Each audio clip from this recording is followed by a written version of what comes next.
publicité sur Antoine TV officiel L de vos entreprises, de vos produits ou pour la couverture de vos différents événements tels les anniversaires, le mariage et les conférences. Veuillez contacter notre direction commerciale au plus 243 89 73 78 781 ou plus 243 83 34 87 744. Merci de nous avoir choisis. Est-ce que le ministre d'État, ministre de la Justice et garde des Sceaux a le pouvoir ou a toutes les attributions compétentes pour suspendre un procureur général près la cour d'appel de Kinshasa-Gombe? A-t-il outrepassé ses fonctions? De l'autre côté, est-ce que le procureur général près la cour d'appel a d'après ses prérogatives, a le pouvoir de porter un jugement ou de juger un diplomate? Pour ce faire, nous avons reçu Maître John Lokutu Kabango. Pour apporter éclaircissement nyonso na ba souci na bino na mituna na bino na ba besoin na bino. Parce qu'il s'agit d'une émission canonique autobengaka que dispose la loi. Maître John, bonjour. Bonjour, messieurs les journalistes. Bonjour à tous nos téléspectateurs ou ceux qui nous suivent dans les réseaux sociaux. Vous allez bien? Tout va bien, merci. Maître John, quelles sont vos impressions Yaoyambama pour la toute première fois dans le plateau et Antoine Télévision? Bon, en tout cas, mes impressions sont bonnes parce que je connais la genèse et Antoine TV, voilà, c'est ce que j'allais dire. Oui. Donc mes impressions sont bonnes parce que dès le commencement, j'étais informé que non, voilà, nous allons créer une chaîne pour informer la population. Et aujourd'hui, je suis content d'être là parce que je vois que oui, avant c'était quelque chose qui était juste un projet. Et aujourd'hui, je suis là, je vois les concrets. Donc la réalisation. La réalisation de ce qui était juste un projet. En tout cas, Maître John Lokutu, sentez-vous à l'aise? L'émission est en bilingue, vous pouvez parler en français ou en lingala. Tout dépendra que de vous, il faut se sentir vraiment à l'aise. Merci. Maître John, tomoni moi bras de fer entre ministre de la Justice Constant Mutamba na ba magistrat. Avato kota na modindo. Parce que na bras de fer wana batumsu balobi ministre azokende libanda ya ba fonction na ye usurpation de pouvoir.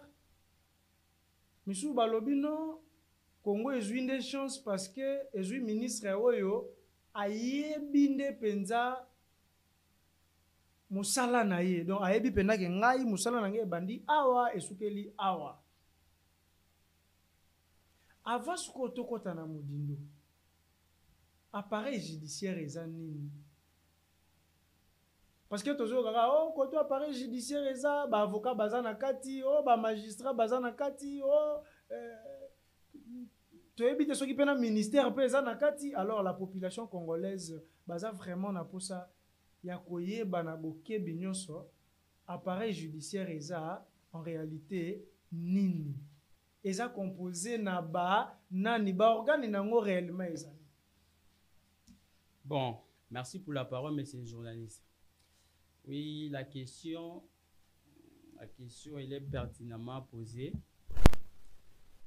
La question de savoir qu'est-ce que c'est l'appareil judiciaire de la RDC. Alors, avant de vous répondre, parce que nous sommes nous ne sommes pas dans la science exacte, la mathématique ou physique. Nous sommes dans la science humaine. C'est-à-dire, nous n'avons pas une réponse exacte. C'est-à-dire, ce que moi je vous donne, c'est une partie de la réponse. Vous-même, avant de me poser la question, vous avez une partie des réponses. Et celui qui me regarde, lui aussi a une partie des réponses. C'est comme ça. C'est la raison pour laquelle, lorsqu'il y a un examen, si vous êtes 1000 personnes, chacun écrit de sa manière. Et ça peut arriver que tout le monde réussisse. Donc, je vais vous répondre selon ma compréhension, ce que j'ai compris. Alors, notre appareil judiciaire, c'est, je parle directement à la Constitution. Notre Constitution prévoit 3 ordres de juridiction. Donc, en tête, nous avons la Cour constitutionnelle. Deuxième, nous avons ordre de juridiction de l'ordre judiciaire. Wana Tourouzoa, Cour de cassation. Chapeauté. Il y a les cours d'appel, les différentes cours d'appel. Donc, à tout ça, tu vois la mi-balai, et puis dans la province, ils ont. Et après, nous avons les tribunaux de grande instance. Et après, il y a les tribunaux de paix. Donc, dans le côté militaire, nous avons la haute cour militaire, nous avons la cour militaire, nous avons les tribunaux de garnison. Ça fait partie de l'ordre de juridiction de l'ordre judiciaire. L'ordre de juridiction de l'ordre judiciaire. Okay. Oui. Et de l'autre côté, nous avons le troisième ordre. C'est l'ordre de juridiction de l'ordre administratif. Là, il y a le Conseil d'État et il y a les tribunaux administratifs, la Cour administrative qui n'est pas encore opérationnelle, et puis il y a les tribunaux. Alors, c'est l'ensemble de tout ça. L'ensemble de tout ça qu'on appelle l'appareil judiciaire. Ce qui est un terme simple. Et ça, ensemble, il y a des cours et tribunaux qui existent dans RDC. Il y a un appareil judiciaire. Donc, il y a cours et tribunaux, on appelle le cours constitutionnel. Oui, il y a un moutou et bandit. Okay. Donc, la cour constitutionnelle, il y a la cour de cassation, il y a les conseils d'État, il y a les cours d'appel, il y a les tribunaux de grande instance, tout ça. Donc, et la haute cour militaire, il y a un cadre, il y a un appareil judiciaire. Si quoi, il y a un fonctionnement à Bango, il y a un fonctionnement à appareil judiciaire. Il y a un cour constitutionnel, mais là, si quoi, il y a un Bango. Ce qui organe moko est un problème. Organe ni go sanctionner. Merci beaucoup. Merci beaucoup. En fait, nous avons la Constitution parce qu'on dit la Constitution c'est notre guide sur les plans juridiques. Donc, marambo nyoso oyo salama, ba loi nyoso oyo izwamaka source na yango. C'est la raison pour laquelle on dit la Constitution c'est la loi mère d'un pays. Donc, mobeko bikondi. Maman ya mibeko nyonso. Place inspiration ya mibeko nyonso eutaka. Alors, na Constitution na biso, Constitution et prévoya Conseil supérieur de la magistrature. Ils ont organe. Oyo, ils ont chargé pour le fonctionnement, il y a appareil judiciaire. Donc il y a des cours et tribunaux. Voilà, il y a des personnels, notamment okay. Personnel judiciaire. Ba personnel judiciaire. Ba personnel judiciaire, ils a composé na ba magistrat. Ba magistrat, on a toujours ba magistrat au sens large. C'est-à-dire, ensemble, il y a ba magistrat au union sur bazar na ba couronne. Notamment, tout ça, na ba premier président, premier président de cassation, tout ça, na ba procureur généraux, tout ça, na ba auditeur général, il y a auditorat général. Donc, ensemble, il y a ba personnel ou notamment ba officier de police judiciaire, agent de police judiciaire, ba APJ, ba onyo souvent ne ba bengaka ba personnel judiciaire. Na ba greffier pe ba na kati? Ba greffier baza na kati ya ba personnel judiciaire ti. Ah ba on baza mo libanda. Oui.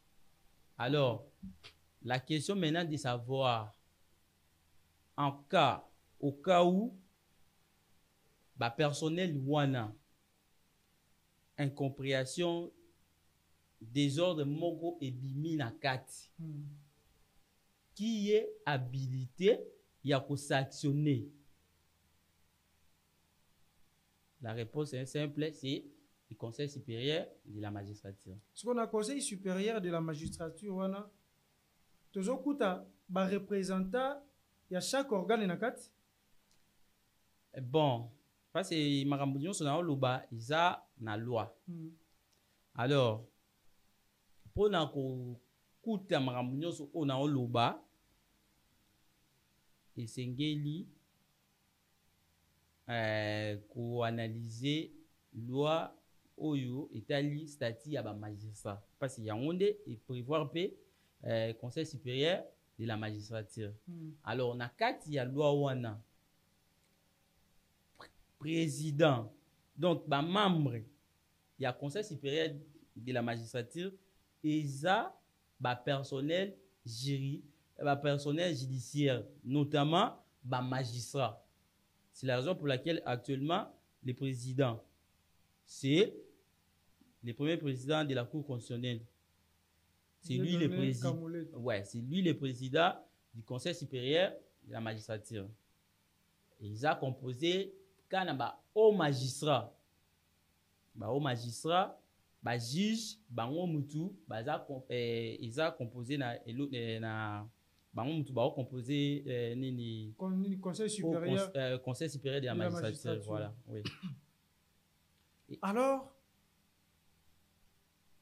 ndenge total appareil judiciaire mobile ils ont composé au na ba magistrat na ba appareil judiciaire, ils ont composé na cours et tribunaux ainsi que les parquets qui sont rattachés. C'est-à-dire na kati te ba mo libanda. Bon, oui, ba libanda te pas ces araboui. Na dans chaque cour ou tribunal, il y a toujours un parquet qui est rattaché. Pourquoi? Parce que les parquets na organigramme na biso ils a parquet ils a na koloba nini, comment je vais dire na terme moko simple pour ba comprendre. Bon, ba bengaka bon parquet ils a composé na ba magistrat ba bengaka bango ba avocat ya république. Donc na mibeko na biso na constitution na biso ba juge, les juges qui sont aussi appelés ba magistrats, les magistrats assis. Ba juges ne font pas partie ya pouvoir exécutif. C'est-à-dire tu comprends ba na ko expliquer bino lelo débat potozo na question ya liboso. Débat ya koyeba soki ministre ya justice na ba attribution na ye aya na pouvoir ya ko suspendre ba magistrat ou ya ko révoquer. Alors ministre ya justice na ba attribution na ye aza na pouvoir ya ko suspendre ba magistrat te na ya ko révoquer te, parce que ce n'est pas lui qui nomme les magistrats. Les magistrats sont nommés par une ordonnance présidentielle, c'est-à-dire le président de la République qui nomme et qui révoque, mais tout ça en consultation avec les conseils supérieurs de la magistrature.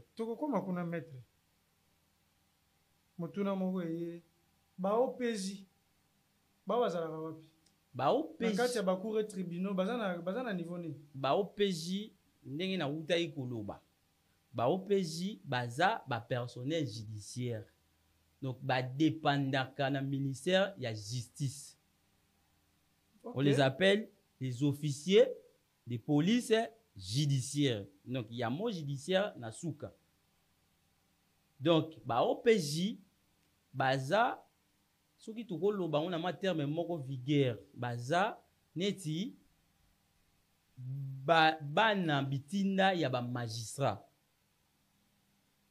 ou bien tokoloba ta ba aide magistrat. Voilà, na moi terme moko un peu ya bien ba aide magistrat. Ça veut dire quoi? Ça veut dire ba magistrat bazalaka na parquet. Wana na olobela ba magistrat debout. Bazalaka na parquet, place ba bureau na bango eza. Ba dossier ba affaire ebele et ça la mangana cité avec comme na parquet. Oui, alors batu oyo bazalaka souvent plus proche, plus près ya ba population, place makambo ça la manga ezalaka la police, notamment ba OPJ wana bato ba monaka place makambo ebandeli. Voilà, place débat ebandeli. Voilà, avant comme na parquet faut les galons pas na bango. Oui, voilà, donc bazaneti ba représenter ba magistrat. Voilà, alors ba magistrat comme ba kozala partout au même moment te, comme ba kozala te baza na ba audience, baza na ba audition na parquet, baza la pe na ba descente, baza la pe ba descente, mibeko epesa bango pouvoir ya ko déléguer moi ndambu ya pouvoir na bango. Et neti nga na ba pouvoir na nga, mais mibeko yebisi nga na kozwa ma pouvoir mususu na pesi yo osala musala wana na compte na nga, après osala nga rapport. Question de curiosité. OPJ ako comme magistrat? Exactement, ako comme magistrat à condition d'être licencié en droit et puis ako sala concours na concours test soki azui ako magistrat. Bon, maître na moni to comme okota siko côté penza makambo ngo penza ezaleli. Chef de l'État lobby justice à Congo est malade. Ba magistrat on dirait ba yoka quitté. Pour tout le monde qui peut ta réaction moko na bangote. Maintenant, chef de l'État zolo ba justice wana est malade. Et que totali appareil judiciaire. Il fait allusion à qui? Azosa la allusion à organe nini? Est-ce que azosa la allusion na ba OPJ, na ba magistrat, na ba juge, na ba greffier? Azosa la allusion na banani? Merci. Bon, na ba propos ya chef de l'État, en tout cas personnellement na la nati, mais na yokaka slogan wana notre justice est malade, na yokaka. Et soko yoki notre justice. Donc il a précisé la justice. La justice est donc tokoloba dans son entièreté, c'est-à-dire justice mobimba. L'ensemble là. Oui. Donc et englober ba aspect nyonso. Na ba avocat na kati, na ba magistrat, na ba juge, na ba greffier, na ba policier, na ba OPJ, bango tout na kati. Bon, mais c'est les journalistes. Na ngai na yebisa yo na fongola ma parenthèse moko boye. Les avocats ne sont pas des personnels judiciaires. OK. Les avocats sont des auxiliaires de la justice. Ce qui veut dire des collaborateurs en quelque sorte. Donc, ba avocat baza ba personnel judiciaire te ba avocat baza na profession libérale. Les avocats collaborent avec la justice, donc ce sont des partenaires, si je peux dire ça. Donc, ce que lobby que justice na biso eza malade, il ne s'adresse pas aux avocats. Parce que les avocats ba dépendant na chef de l'État te. Ba avocat ba dépendant na ministre de la justice te. Les avocats dépendent du bâtonnier national et des différents bâtonniers, il y a différents barreaux. Alors, le chef de l'État a parlé de la justice. C'est-à-dire, tu bandis dans la cour constitutionnelle, ti na ba tribunaux pour enfants. Donc, okay. Bateau ba na kati wana. Tozui ba juge, tozui ba magistrat, tozui ba greffier, tozui ba OPJ, tozui ba tuwana ba na kati wana. Alobela ki pona bango. Alors, ce que zake ba lobela pona mambo ya ba avocat, mutu oyo akolobela ngo, oya mieux placé ya kolobela ngo eza bâtonnier national, ce qui était eza ba bâtonnier ya ba différents barreaux. Merci maître. En tout cas, chers téléspectateurs d'Antoine Télévision, je vous rappelle que Toyambeli Bino, maître John Lokutu Kabango, maître John, chef de l'État lobby justice est malade, ministre d'État, ministre de la Justice et garde des Sceaux, Constant Moutamba lobby justice est très malade. Yango, chef de l'État, anoma qui est pour que aya ko apporter guérison na kati ya justice yo eza malade. Ba pesi ba réforme yango akende ko mona dernièrement président et assemblée nationale. Mukola kende ki ko déposer ba réforme et pas président assemblée nationale jour où elandi ba magistrat ba se manifester. Syndicat ba magistrat ebimi pour dire que le ministre de la Justice a aussi la makambo na ndenge na yemoko ça qui a consulté bango. Pour dire que ministre de la Justice a mis sa charge nyonso na mutu ya ba magistrat aussi longtemps que justice ezakaka ba magistrat te. Ministère pe yango moko eza pe na ba prérogatif nango eza pe na moko ya ba responsabilité lelo et créer moi mbilinga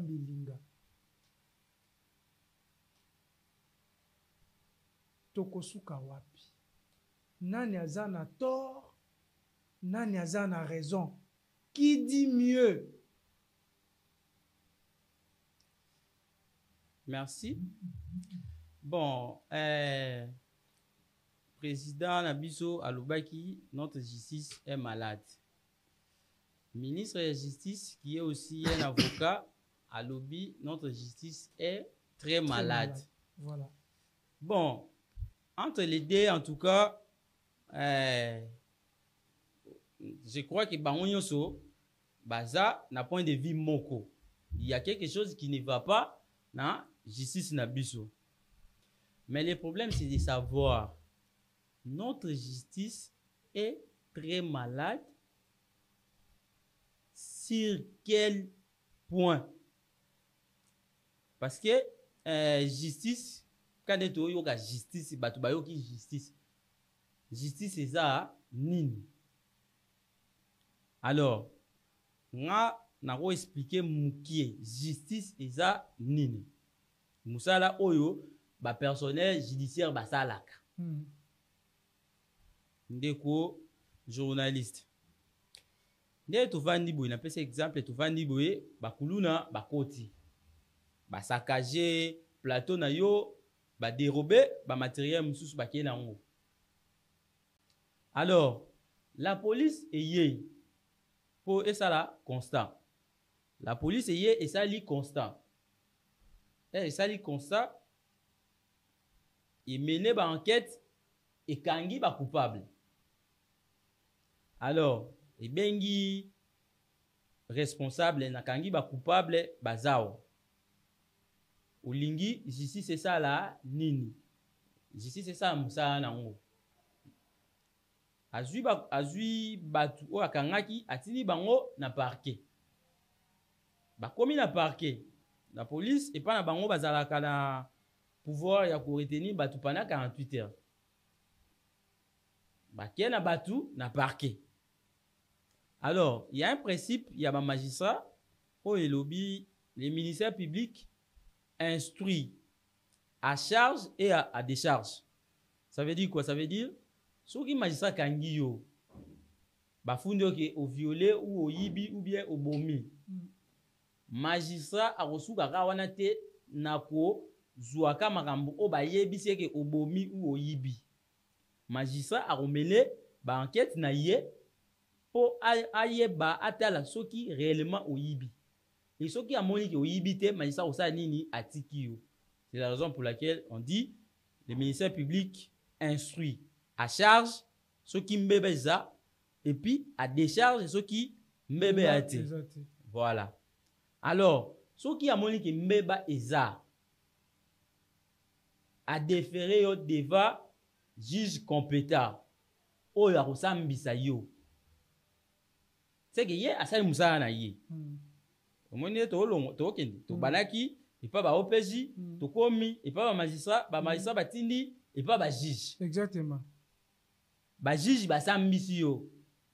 Ba juge pe baza lié na makambo oyo ministère public ayebisi bango te na ba matière mususu notamment en matière pénale. En matière pénale ba juge baza actif. C'est-à-dire bafundi yo pona moyibi oye na tribunal ba juge balongoli moyibi et commis meurtre. OK. Alors que en matière civile ba juge baza passif, c'est-à-dire quand makamune ba yelaki bango ka ndenge ba kosambisa ka bongo. Bino moko boye na makamune na bino na ba preuve na bino bango ba vérifier ka authenticité, authentification ya ba biloko wana soki eza vrai. Alors maintenant ba juge basambisi yo bazui décision na bango o ba kozwa ba prononcer jugement na bango. Mibeko etinda ke jugement ezwama délai raisonnable, na délai moko raisonnable, c'est-à-dire normalement c'est 10 jours. Ce qui audience a sous que salami lelo, vous plaidez, bah juge, bah juge à faire en délibéré. Donc normalement prononcer il faut y a dans 10 jours. Mais si koyo na pratique c'est là où na roya ko zwa maloba ya président ya ministre que justice eza malade po na pratique normalement 10 jours wana ezalaka respecté te, surtout na ba cours et tribunaux civils. Chez les militaires oui, mais pas ba civil ezalaka respecté te.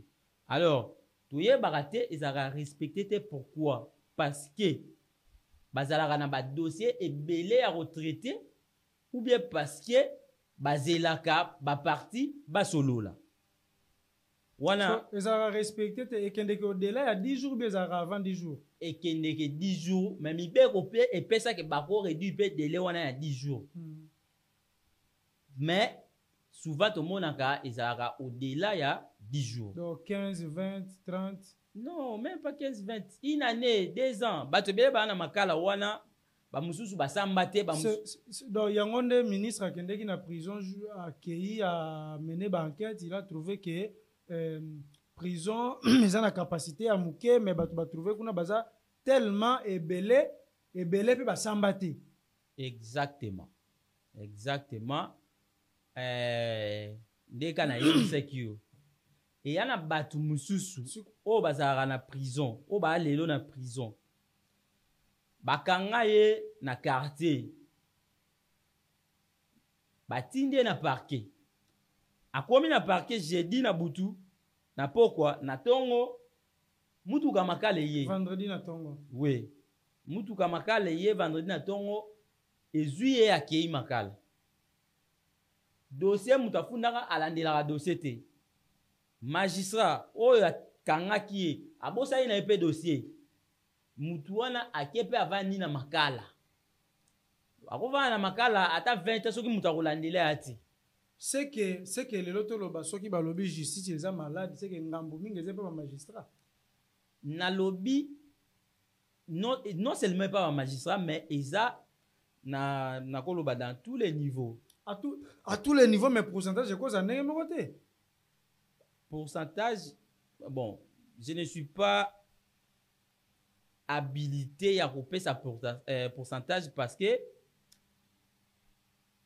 même et pas ba juge pour na reçoit ba décision eza na ba audience bo bandi audience lelo bo solliciter remise il y a 2 semaines depuis bo solliciter remise audience bandi la rasusu te donc audience maître ya bolobi que problème eza à tous les niveaux mais na tous les niveaux wana bato bazwi neti ba agitation ministre akei kodepose ba réforme na bureau ya assemblée nationale akutani na président assemblée nationale Vital Kamerhe bato oyo bazwi ba agitation eza nde ba magistrat bato oyo baosala ke ba orphelin ba perdre ba mapangu na bango lopango pena papa atiki mais keye pa bato mususu eza kaka ba magistrat bato oyo bazosala ke lupangu na yo moko oza na bomo yo moko osombi me olali olamuki mokolo mususu babotoli yo yango eza kaka ba magistrat bato bazosala ke bato bakende prison sa kosambisama eza kaka ba magistrat na komona boye population azolobaki eza ba magistrat mais bino bozoboya koavouer yango mbala moko pourquoi ndeko journaliste na kozala direct na question wana bandeko balandi bokolimbisa biso en tout cas na domaine nyonso ndenge tobotama ndenge totanga mutu na mutu azalaka ou asalaka spécialisation oyo aye nga ndenge na boye je suis juriste de formation. Je n'ai pas fait la médecine, je n'ai pas fait l'économie, je n'ai pas fait l'informatique. Babylone, ma discipline, sont dans la honte. Alors, je ne peux pas kokota ou qu'on contredire, si je peux dire, je ne peux pas contredire batu oyo basala domaine wana comme si ngape na sala yango. Alors, réponse est aboye. Biso tobenga bango ba commun des mortels. Batu oyo ba tretaka, ba magistrat, ba juge, na ba avocat, na ba kombo nyonso oyo yebi o na kotanga yango te. Ba commun des mortels. Ce sont des communs des mortels. Ça veut dire magamba lobaka ba maîtrisaka yango te. Ndeko na ngai ndeko journaliste na oyebisa yo ki notre justice est malade. Ça, mutakobo yango aati. Mais na oyebisa yo ki justice mboko yo esalaka. Eza. Esalaka pona batu ya mbongo parce que ba pauvre bazolela.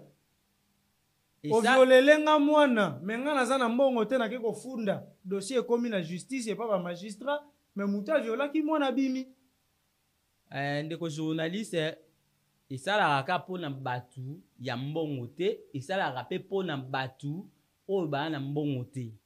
exemple moko na kopesa yo eza ke na babaro nyonso eza na selile moko oyo ezalaka uniquement chargé ya baavocat oyo bakendeke koplaide babengaka bango baavocat prodeo.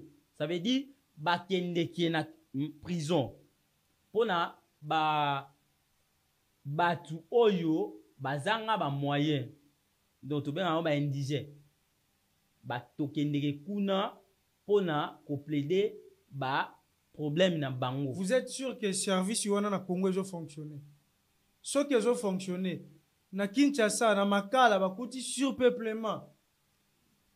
Na Kisangani la même chose, mwana moko akendeka kotala papa na ye akomi kuna baboya bino asali 10 ans na prison. Tolobaka dura l'ex c'est de l'ex. C'est-à-dire la loi est dire mais c'est la loi. Alors ça veut dire quoi? Ça veut dire mobeko elobi likambo oyo soki osali okwei na mbeba boye. Alors soki osali yango mibeko ekojije yo par rapport ya oyo yango ekanaki esala.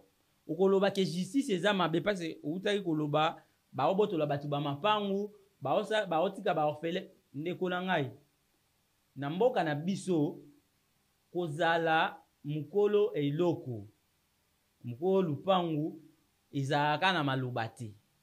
Il faut reprouver que naza mukolo eloko oyo lelo bakoma kosalisa ba document lokuta ayeba ina ba magistrat moko be basali ba document na bango ya lokuta oto na batu mapaku.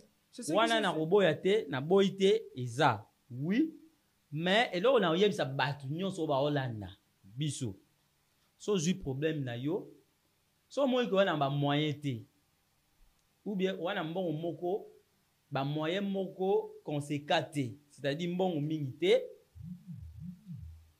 so osolo na avocat et que omoni ke avocat wana azana ba exigence ebele, ce qui est normal. Il serait mieux pour na yo ya koluka avocat mususu parce que yana ba avocat mususu oyo ba traitaka ba dossier ya batu bazalaka motivé pas vraiment na mbongo nanu avant tout, notamment nga moi humanisme moko boye esalaka mutu aye ayebi batu bazoloba keza na ba avocat mususu bakoma ko participer na ko rendre justice malade. Ba avocat mususu bakoma ye moko ayebi ke client na ye aza na ba moyen te mais akeko sola na famille mususu baluka ndeni ni ba olekisa dossier na ndenge moko boye mais client na ya gagné te. Eza na ba avocat o basalaka bongo oui exactement mais na mona bango te mais toyebi que ça existe mais na mona te mais nga na lobby et ya pe na ba avocat oyo batraitaka ba dossier ya batu juste pour ayoki ke mutu oyo aussi bien injustice moko boye alors on a besoin de justice c'est ça ma pour na mutu oyo je vais m'engager et je vais plaider pour ces messieurs baza et puis tout ça là. Alors maître John Loputu oyo ndeko Constant Mutamba azo sala lelo ndenga lobi chef de l'état anomaki ye pona ko guérir justice na biso.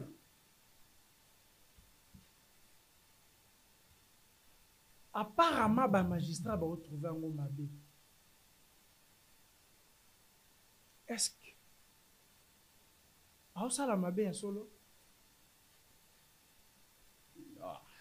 Merci ndeko journaliste.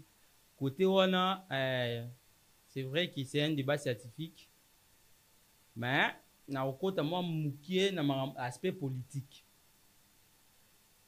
Ministre ya justice Alobaki, il a été nommé pour guérir notre justice. Qui est malade? Tu es malade en tout cas, moi je ne suis pas contre oyo ba ondimilaye et je ne suis pas aussi contre oyo ba oboya. Ba oboya ba lobby ministre azo vivre na populisme. Pour ministre ya justice nayebi te soki nakopesa moi quelques attributions ya ministre ya justice nayebi ke bato bayebi. Allez-y. Bato bayebi penza te. Alors, nous avons une ordonnance loi numéro 17 bar 025 du 10 juillet 2017. Donc, ordonnance loi wana et fixa ba attribution ya ba ministère nyoso, y compris ministère ya justice. Alors, ce qu'il faut comprendre, c'est que les ministères de la justice n'est pas les ministres de la justice. Donc, le ministère, c'est autre chose, et puis le ministre aussi, c'est une autre chose. Voilà. Ok. Les ministres, les ministres, c'est l'individu. Tandis que les ministères, c'est l'institution. Okay. Les ministères, c'est en quelque sorte, c'est une personne morale abstraite. Et là, on a raté, mais pour que ça ait valeur, il faut animer notamment les ministres. Alors, le ministre actuel, Constant Moutamba, c'est un juriste. Et ce qu'il fait, en tout cas, Maramignon Saosala, il peut avoir tort, c'est sûr. Mais, Aosala, non pas comme un débutant ou non pas comme un commun des mortels dans les domaines. Donc, c'est quelqu'un qui maîtrise son sujet. Alors, c'est que moi, je constate, et ça il est fait, mais avec une dose, il y a, notamment, il y a populisme. C'est-à-dire, dose de populisme, parce que, en tout cas, notre pays, depuis l'indépendance, c'est 64 ans. 64 ans. Depuis que nous avons accédé à l'indépendance, il y a eu tant de ministres qui se sont succédés au ministère de la Justice. Alors, dire que non, il est venu pour guérir la justice. On ne sait même pas s'il va faire ça, il va faire combien d'états là-bas. S'il va passer combien d'états au ministère, on ne sait pas. Alors, dire qu'il va guérir la justice, ça, je ne suis pas vraiment sûr. Il peut apporter une pierre. Donc, il peut apporter un plus, mais il ne va pas guérir la justice. Alors, pour revenir à ce qu'il dit, en tout cas, les ministres de la justice, d'abord, l'une de ses attributions, c'est l'administration de la justice. En général. Oui. Et je vais donner l'une de ses attributions préférées de notre ministre de la Justice actuelle. Attribution préférée et ça, notamment la surveillance. La surveillance générale sur les personnels judiciaires. Ok. Donc, la surveillance générale sur les personnels judiciaires. Voilà. Y compris les personnels judiciaires, c'est-à-dire bango nyonso. Alors, par rapport à l'attribution wana ministre de la justice, à la surveillance générale sur tous ces personnels.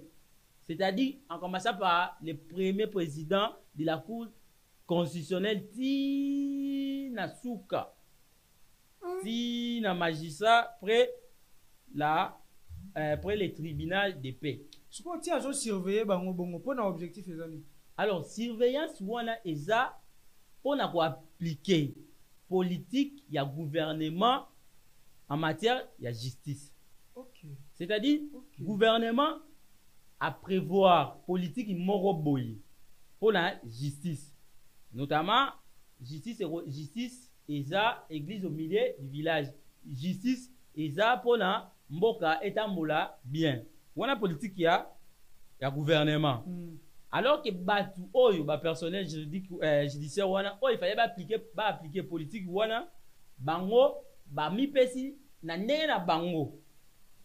C'est-à-dire biso pour na biso justice c'est ça moyen de vivre na biso place biso toye pour tokoma ba riche. Alors ministre il faut surveiller voilà. C'est question qu'à surveiller. Pour rappeler bango que mission na bino oyo gouvernement ou bien république epesi bino eza o wana te mission o république apesi bino eza yango. C'est que ti ba magistrat bazolobaki bango baza indépendant, ministre aza na mo a dire te likolo na bango baobosana ou bien baza ko ignorer ou bien baza neti babeta mission wana kara bayebi yango. En tout cas, les mots indépendants, oui, c'est un principe qui existe dans la magistrature. Les mots indépendance existent. Mais en réalité, les magistrats ne sont pas indépendants. Pourquoi? Parce que d'abord, leur corps, c'est un corps hautement hiérarchisé. C'est-à-dire, il y a quand pas militaire. Au moni, magistrat, il y a tribunal de paix, magistrat, il y a tribunal de grande instance, chef. Wana bakobenga chef, ti bakobenga avocat généraux, tout ça. Donc, les accords moko hiérarchisés. Alors, il n'y a pas bango indépendance et ça la raté. C'est la raison pour laquelle le ministre de la justice a un pouvoir, il y a repéré sa injonction na ba ministre, na ba repéré sa injonction na ba magistrat. Donc, ti azo surveiller bino ko ebiso sala pe boy. Sala boy. Il faut sala ngo. Sala boy, oui. Soko boy ko sala kasi. Soko boy ko sala ako saisir tozongi na débit à saisir Conseil supérieur de la magistrature pour sanctionner. Il y a quoi sanctionner on va la moroter. En tout cas, on sait que je sache, non. Bongo suko to moni lobika awa ministre a sanctionné président ya près la cour d'appel de Kinshasa Gombe. Bon, en tout cas, pourquoi sanctionner qui est? Parce que président près il y a procureur général près il y a cour d'appel ya Kinshasa Gombe autorisé qui déguerpissement ya diplomate moko boye na batu na nyonso. Alors ministre a ko sanctionner na procureur na batu nyonso oyo bakota ki na kati ya processus wana ya ko déguerpir diplomate wana. En tout cas, à mon avis, suspicion wana si réellement ils ont décision du ministre de la justice, pour moi cette suspicion est irrégulière, c'est-à-dire suspicion wana est respectée par norme T. Oh, exactement. Il fallait ça. Il fallait saisir le Conseil supérieur de la magistrature. Comme ça, c'est ce que lui peut faire. C'est ce que le ministère de la Justice peut faire. Mais est-ce qu'il peut procureur général et après il y a cour d'appel à Gombewana, Azapena pouvoir y a sa ordre pour qu'il y ait des déguerpir ça diplomate, un diplomate. Ça, là, la réponse est non. Ah, c'est que Bango peut avoir une décision irrégulière. Exactement. C'est pourquoi le ministre aussi a pris une décision irrégulière pour s'imposer. On peut dire ça, mais il pouvait faire mieux. Parce qu'il pouvait consulter, il pouvait saisir. Donner une injonction. Non, pas injonction, saisir les conseils supérieurs de la magistrature. Voilà, il y a un tel cas, faites-moi ça dans 1 heure ou 2 heures. Et les conseils supérieurs de la magistrature, l'Assemblée générale, ces membres-là, allaient se réunir, même par vidéoconférence ou quoi que ce soit, même par téléphone. Et babimisi décision na bango. Bango ne babimisi décision que non, vu ce qui s'est passé, biso tozui décision oyo provisoirement ces mesures pour que cette mesure pour que procureur général après la cour d'appel de Kinshasa Gombe azala suspendu en attendant to mener enquête. Pourquoi? Parce que biso RDC na okota mwa muke parce que wana pe domaine on a sala et on a sala rappel quelques recherches. Oui. Biso RDC to signa to ratifia ba convention ya Genève. Convention ya Genève, je crois, en 1961 boye oyo établissa ba relation diplomatique entre les États. Et na convention wana et l'Obama boye un diplomate qui exerce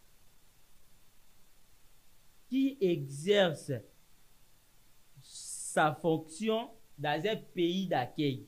Pays d'accueil, c'est un pays où bayambi. Il bénéficie des immunités diplomatiques absolues. Non seulement lui, mais tous ses dépendants, c'est-à-dire sa famille, ses véhicules, ses animaux, tout bénéficier de l'immunité. Un diplomate a des immunités comme des députés nationaux, plus que les députés. Donc comme un chef de l'État, disons. Exactement. Parce que d'abord, la concession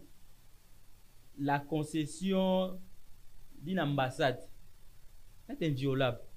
C'est considéré comme les pays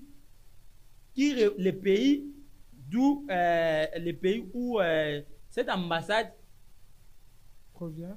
Ouais, provient, je peux dire oui, comme ça.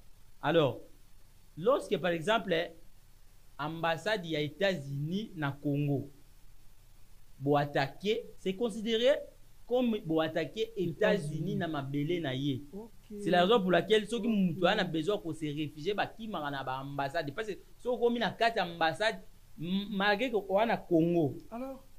Alors maître, que prévoit la loi dans un cas où un ministre ou le ministre de la Justice sanctionne un procureur de manière irrégulière? Qu'est-ce qui va se passer? Bon, en tout cas, là, je vais donner une réponse simple. C'est lui, l'auteur, qui prend l'acte. C'est lui, l'auteur, qui peut abroger cet acte. Ça veut dire quoi? Le ministre qui a pris l'acte suspendant, c'est le même ministre qui va prendre un autre acte annulant la suspension. Donc la personne qui a été sanctionnée doit accepter la sanction. Bon, même si c'est irrégulier. Tout ça, je ne vais pas dire que tu as un mboka oyo ni beko marqué que komama, mais ils n'auront toujours pas appliqué. Parce que la Constitution dit un ordre mal donné ne peut pas être appliqué. Mais ce que la question est ça, est-ce que vous aurez appliqué ordre wana te? Vous avez un pouvoir pour les cas où il y a pas ordre wana. Ok.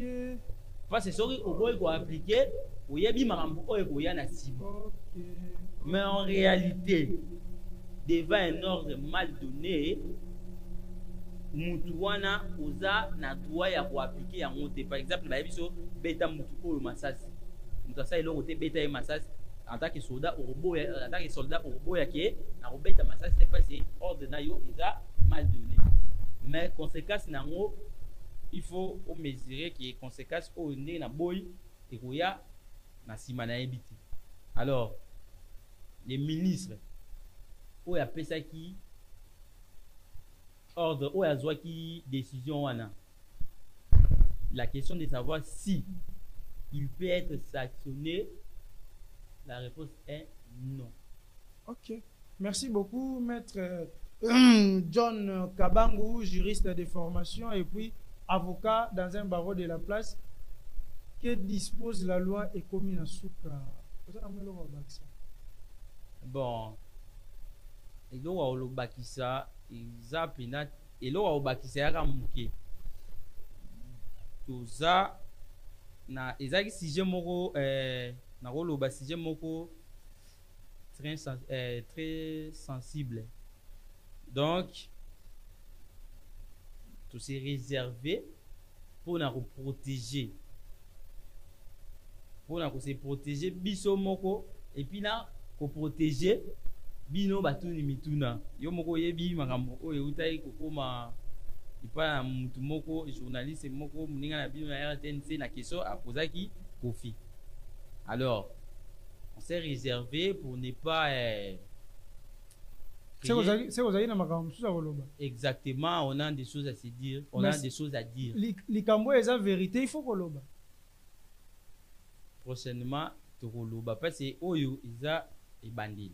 Soko omona kutu moko mo ba hésitation iza parce que iza ebandeli. Merci beaucoup. On n'est pas habitué souvent à être devant les caméras, mais je crois qu'avec le temps, donc on sera habitué et puis tout ira mieux. Parce que le début a été toujours comme ça, mais j'espère que prochainement on fera mieux qu'aujourd'hui. Voilà. Merci beaucoup, maître John Lokutu, chers abonnés, chers téléspectateurs d'Antoine Télévision. Bolimbisi parce que moi, mes sujets sont trop sensibles, il fallait que na modindo. Je vous rappelle que Toyambela Kibino Ndeko, maître John Lokutu Kabangu, asa juriste de formation et puis avocat na baromoko na kati ya Kinshasa malgré yemoko aboyi koloba, mais espérons que prochainement akoye bisabiso côté oyoye asala ka musala tokutani na bino na mbala oyo ezali koya na numéro mususu bobo sanate ko commenter ko partager lien pour na ko aider batu mususu ba découvrir musala malamu oyo toza ko sala et puis bobo sanate ko aimer bye.